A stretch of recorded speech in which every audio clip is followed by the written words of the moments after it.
Kilometre ದೂರ ಹೋಗೈತಿ ಅಷ್ಟು line ಅದಾವ್ರಿ. ರಶ್ ನೋಡಿದ್ರೆ ನಾವು ಹೆದರೇ ಬಿಟ್ಟಿವಿ. ನಮಗೆ ಗಾಡಿ ಪಾರ್ಕ್ ಮಾಡಕ್ ಸದ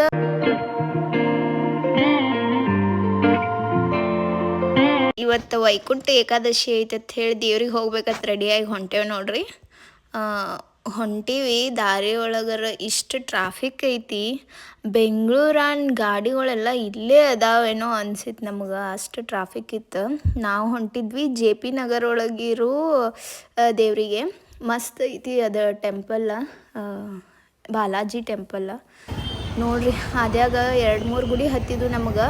ಈ ಗುಡಿ ಒಳಗಿನ ರಶ್ ಎಷ್ಟು ಉದ್ದ ಐತಂದ್ರೆ ಅದ್ರ ಲೈನ್ ಎಲ್ಲಿಗೆ ಹೋಗೈತಿ 1 ಕಿಲೋಮೀಟ್ರ್ ದೂರ ಹೋಗೈತಿ ಅಷ್ಟು ಲೈನ್ ಅದಾವ್ರಿ. ಅಷ್ಟು ಮಂದಿ ಕೂಡೈತಿ ಟೆಂಪಲ್ ಒಳಗೆ. ಇವತ್ತು ಏಕಾದಶಿ ಐತೆ ಅಂತ ಹೇಳಿ ಆಮೇಲೆ ನಾವು ಹೋದ್ವಿ JP ನಗರ್ ಒಳಗೆ ಇರೋ ಟೆಂಪಲಿಗೆ.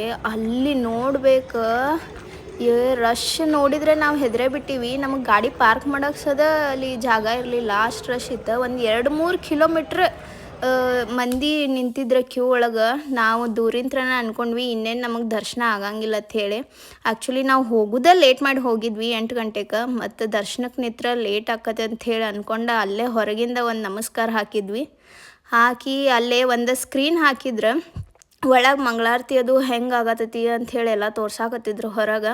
ಸೊ ಅಲ್ಲೇ ನೋಡ್ಕೊಂಡು ಒಂದು ಕೈ ಮುಗಿದ ಒಂದು ವೀಡಿಯೋ ಮಾಡ್ಕೊಂಡು ಅಲ್ಲಿಂದ ಹೊರಟ್ವಿ ನೋಡ್ರಿ. ಅಲ್ಲೇ ನಮ್ಮ ಮನೆ ಹತ್ತಿರಕ್ಕೆ ಇನ್ನೊಂದು ಟೆಂಪಲ್ ಇತ್ತು ಬಾಲಾಜಿದ, ಅಲ್ಲರ ಹೋಗಿ ಬರೋನು ಅಟ್ಲೀಸ್ಟ್ ಅಂತ ಹೇಳಿ ಹೋದ್ವಿ. ಅಲ್ಲಿ ಸ್ವಲ್ಪ ರಶ್ ಕಮ್ಮಿ ಇತ್ತು. ಹೋಗಿ ನಮಸ್ಕಾರ ಮಾಡಿ ಲಾಸ್ಟಕ್ಕೆ ಒಂದು ಪಾನಿಪುರಿ ತಿಂದೀವ್ರಿ.